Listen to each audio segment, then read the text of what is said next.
the probation department was a major contributor to the fund balance carryover. I appreciate that. So you contributed a lot of fund balance carryover last year, so I don't want you to stand up here, and I don't want to penalize you this year. Mr. Foreman. Wes Foreman, Chief Probation Officer of the county. We are not asking for additional positions. We are filling positions that have been vacant for a long time, and we've suffered for several years for that. I can only say is that with filling them, then we're providing a better service to the county. Okay. Okay. Supervisor Delbar. Thank you. And I have no issue with Mr. Foreman or the probation department. My question is on the charts, because that shows, as I read it, 2 new positions. So if they're already allocated, then our chart is incorrect. So you're looking for a correction of the chart more than anything else. And if that's consistent throughout this book, then we have bigger issues. Go ahead.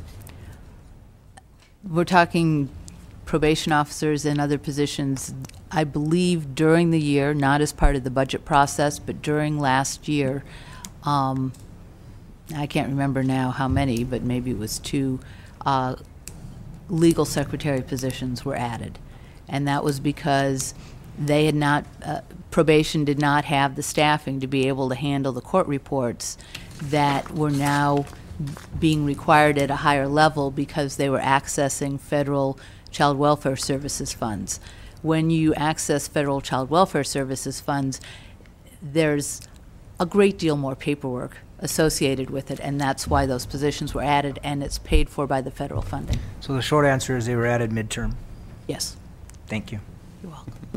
Supervisor Couldn't have said it better Pinchas. myself. If you remember, there was a board directive here a few months ago to only have to show what's actually on the ground. In other words, to show the funded in the field positions, and now we're back into the game of allocated and funded. If it would just show and get the confusion out of it, is how many positions are funded on the ground. It would, we go through this confusion every year between allocated and unfunded and funded positions and filled. Why don't we just have the budget reflect actually what's on the ground? How many positions are in any department? If I could address it, the problem is it's a moving target. If you take it at a particular point in time, you get the positions that are filled at that point in time, but you don't get the one that retired the week before or whatever. And so if you do allocated positions, it looks too high. If you do funded, then there's a variation depending on where you are in the cycle. And, we're happy to do any one of them, but you're right, we've been kind of trying different ones because each one only gives part of the picture. But we finally settled on funded because that seemed to be the closest to on the ground. But you are going to see some variations in it. To the CEO. Allison, how many positions did we remove from the charts this year? I thought I saw in one of your slides there were a number of positions that we didn't have on the books anymore. The time we would do that is after the final budget. So we've identified those positions as ones that we would remove, but we wait until the final budget action to do that. But we will remove a number of positions from the permanent allocation chart. Yes. And one of the discussions we've had in our office is about carrying positions for lengthy period of time that you don't fund. So it is our goal to work with departments and what I call the ghost positions, that we clean those up and get those off the list. And I believe that number is 54. Yes. 57. Yeah. Okay.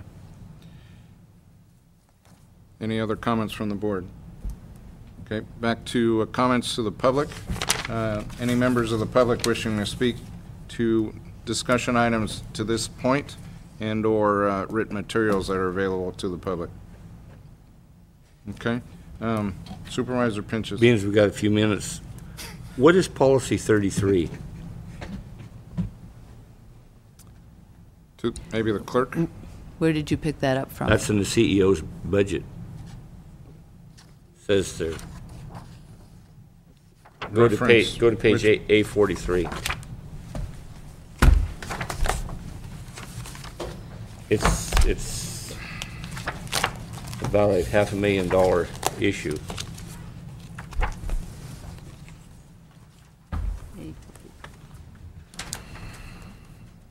Under transfer and reimbursements, account 5380, states provides for transfers from departments and general fund contribution. CEO recommends funding it to policy 33 Yeah.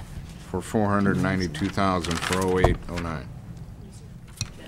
I can respond to that. Thank you, Mr. Chair.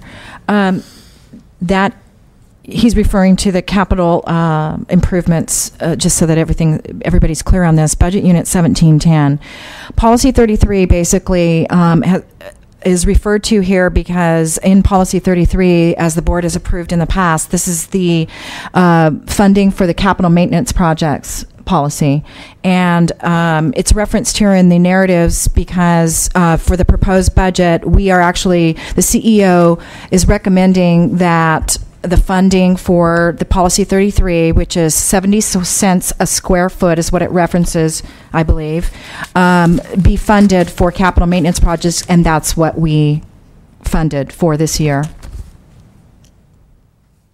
Maybe it'd be a good idea to put that in parentheses as for capital maintenance projects.